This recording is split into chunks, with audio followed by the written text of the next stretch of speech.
Hi hello friends, welcome to our Akshara YouTube channel. இன்றைக்கி நம்ம புதினா மல்லி கருவேப்பிலையை வச்சு சூப்பரான துவையல் ரெசிபி தான் பார்க்க போகிறோம். எப்படி செய்யலான்னு பார்க்கலாம். நான் 2 கைப்பிடி அளவுக்கு கருவேப்பிலை எடுத்திருக்கேன்.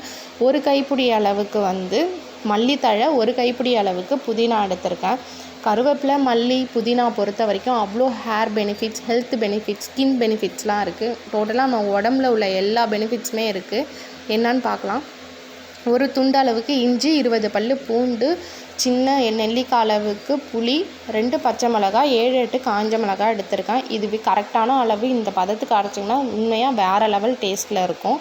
இதுதான் இன்க்ரீடியன்ட், பார்த்துக்கோங்க. நான் 3த்தையும் சேர்த்து வச்சு பார்த்துக்கிறேன். இந்த துவையலுக்கு வேறு எதுவுமே இல்லை. இப்போ நமக்கு வெங்காயம் தக்காளிலாம் ரேட் அதிகமாகிடுச்சுன்னா, சட்னி அரைக்க முடியலன்னா, இந்த மாதிரி ஒரு துவையல் வச்சு அதில் கொஞ்சம் தண்ணி சேர்க்காமல் கெட்டியமாக அரைச்சா அது துவையல். தண்ணி சேர்த்து கொதிக்க அளவு வாட்டர் கண்டென்ட் அதிகமாக இருந்ததுன்னா அதுக்கு பேர் சட்னி, அவ்வளோதான். இந்த ரெசிபி ட்ரை பண்ணி பார்க்கலாம். நான் வீக்லி எப்படி ட்வைஸ் நான் இது செஞ்சேன். மந்த்லி த்ரைஸ் மந்த்லி 3 வாரத்துக்கு கண்டிப்பாக இது வச்சுருவோம். ஒரே ஒரு வாரம் மட்டும்தான் நான் ஃப்ரீ கொடுப்பேன். ஏன்னா அந்தளவுக்கு எனக்கு பிடிக்கும். ஸோ அதனால் நான் நிறையா சாப்பிடுவேன். சாப்பாட்டுக்கு துவையலில் தொட்டுகிட்டே நான் சாப்பிட்ருவேன். தொட்டுக்கையே நான் கேட்க மாட்டேன்.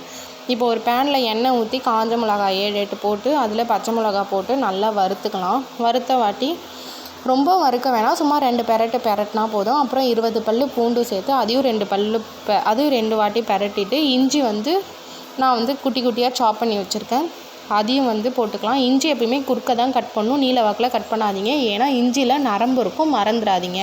ஓகேவா? இஞ்சி கொத்தமல்லிலாம் குறுக்க தான் கட் பண்ணணும்.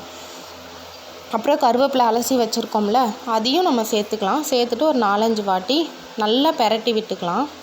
அது கலர் சேஞ்ச் ஆகிறது நமக்கு தெரியும். கருவேப்பிலை லைட்டாக கலர் சேஞ்ச் ஆனால் போதும். ஒரு 10% குக் ஆனால் போதும். ரொம்ப குக் பண்ணணும் அப்படின்னு நான் சொல்லலை. 4-5 வாட்டி கலரி விட்டுட்டு புதினா சேர்த்துக்கிட்டு மல்லியும் சேர்த்துக்கலாம். இந்த ரெசிபி கண்டிப்பாக எல்லோரும் ட்ரை பண்ணி பாருங்கள். ஓகேவா? ட்ரை பண்ணாமல் இருக்காதீங்க. ஏன்னா அவ்வளோ டேஸ்ட்டாக இருக்கும்.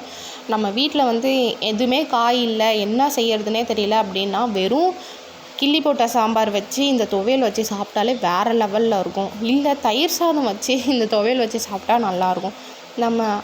நம்ம கிராமத்து சைட்லலாம் ஐஸ் பிரியாணி, அதான் இந்த பழைய சாதம் சாப்பிடுவாங்களா, அதுக்கெலாம் வேறு லெவலில் இருக்கும், அடிச்சிக்கவே முடியாது. சிம்பிள் ரெசிபி தான், சிம்பிளான இது அவ்வளோ பெரிய காஸ்ட்டும் கிடையாது. 10 ரூபாய்க்கு பொருள் வாங்கி அப்படியே கடகடன்னு செஞ்சலாம். பூண்டு ரெகுலராக நம்ம வீட்டில் இருக்கும், இஞ்சியும் இருக்கும், காஞ்ச மிளகாவும் இருக்கும், பச்சை மிளகாவும் இருக்கும். இந்த புதினா மல்லி கருவேப்பிலை இந்த கட்டு மட்டும் 10 ரூபாய்க்கு வாங்கி நீங்கள் செஞ்சுட்டு 1 வாரத்துக்கு வச்சு நீங்கள் சாப்பிட்டுக்கிட்டே இருக்கலாம். இப்போ நம்ம ஒரு இன்க்ரீடியன்ட்டும் போட்டுட்டோம். மல்லி போட்டாச்சு, புளியும் போட்டு நல்லா பெரட்டின வாட்டி ஒரு லோ ஃப்ளேமில் வச்சு மூடி போட்டு மூடிக்கலாம்.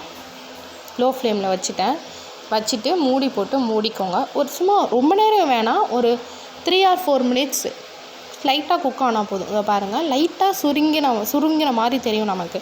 சுருங்கின வாட்டி இப்போ என்ன பண்ணணும், நல்லா திரும்பி ஹை ஃப்ளேமில் வச்சு 2 பெரட்டிட்டு அடுப்பை நான் ஆஃப் பண்ணிட்டேன். இப்போ நல்லா ஆறுனதுக்கப்புறம் ஒரு ஜாரில் ட்ரான்ஸ்ஃபர் பண்ணிவிட்டு அதை நல்லா தண்ணி விட்டு அரைச்சிக்கோங்க. தண்ணி விடாமல் அரைக்கணும்னு அவசியம் இல்லை. தண்ணி விட்டு பேஸ்ட்டாக அரைச்சிட்டு அதில் நான் 1 டேபிள் ஸ்பூன் அளவுக்கு சால்ட்டு போட்டுக்கிறேன். நீங்கள் கல்லுப்பு சால்ட் எது வேணாலும் போட்டுக்கோங்க. நான் சால்ட்டு போட்டுக்கிறேன். 1 டேபிள் ஸ்பூன் அளவு சால்ட்டு போட்டுட்டு இப்போ அதே பேனில் ஒரு 4 or 5 டேபிள் ஸ்பூன் ஆயில் விட்டுக்கிறேன். கடலெண்ணெய் தான் சேர்க்கணும், நல்லெண்ணெய் கிடையாது. அது நான் மெயினாக சொல்லிக்கிறேன். நல்லெண்ணெய் ஊற்றிடாதீங்க. தேங்காய் எண்ணெயில் தாளித்தா கூட நல்லாயிருக்கும். தேங்காய் எண்ணெய் இல்லைனாலும் நான் கடலை எண்ணெயில் செய்கிறேன். கடுகு போட்டுக்கோங்க. 2 டேபிள் ஸ்பூன் கடுகு போட்டு, கடுகு நல்லா பொரியுதா, இந்த மாதிரி கடுகு நல்லா பொரிஞ்ச வாட்டி நம்ம அரைச்சி வச்ச துவையலை அப்படியே இதில் ஊற்றிக்கணும். ஊற்றும் போது கொஞ்சம் பார்த்து ஊற்றுங்க. ஏன்னா டப்புன்னு மேலே தெரிக்கும் கையிலலாம். புதுசாக செய்கிறவங்க கொஞ்சம் பார்த்து கேர்ஃபுல்லாக லோ ஃப்ளேமில் வச்சுட்டு பண்ணுங்கள், ஹை ஃப்ளேமில் வச்சுட்டு பண்ணாதீங்க. ஓகேவா? இப்போ நல்லா அதை பெரட்டி விட்டுக்கிறேன். இதுதான் துவையல் கன்சிஸ்டன்ட் கரெக்டாக. நான் உங்களுக்கு காட்டுறதுக்காக தான் நான் தண்ணி ஊற்றாமல் காட்டுறேன்.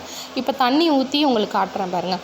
இது சட்னி பதம். ஓகேவா? இதை 2 கொதியிலே நிறுத்திட்டிங்கன்னா இது சட்னி பதம். இட்லி, தோசை அப்படியே வச்சு சாப்பிட்லாம்.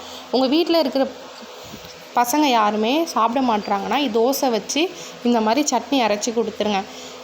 யாருக்கும் தெரியாது நீங்கள் என்னென்ன சட்னியில் போட்டிங்கன்னு சொல்லிட்டு. இப்போ நல்லா கொதித்த வாட்டி கொதிச்சதுக்கப்புறம் இப்படி கிண்டி பார்த்தா மேலே தண்ணி இருக்கும், அடியில் துவையல் இருக்கும். அதை நல்லா கிண்டி விட்டுக்கோங்க. கிண்டிட்டு உங்களுக்கு வேணுங்கிற அளவுக்கு திக்னஸ்க்கு அப்புறம் நீங்கள் ஆஃப் பண்ணி வச்சுக்கோங்க. நான் ஆஃப் பண்ணி ட்ரான்ஸ்ஃபர் பண்ணிவிட்டேன் ஒரு பவுலில். சும்மா டெக்கரேஷன் பண்ணேன், அழகாக இருக்குல்ல, டெக்கரேஷன் பண்ணேன். இதை வந்து தயிர் சாதம், சாம்பார் சாதம், வாட் எவர் என்ன ரைஸ்க்கு வேணாலும் சாப்பிட்லாம்.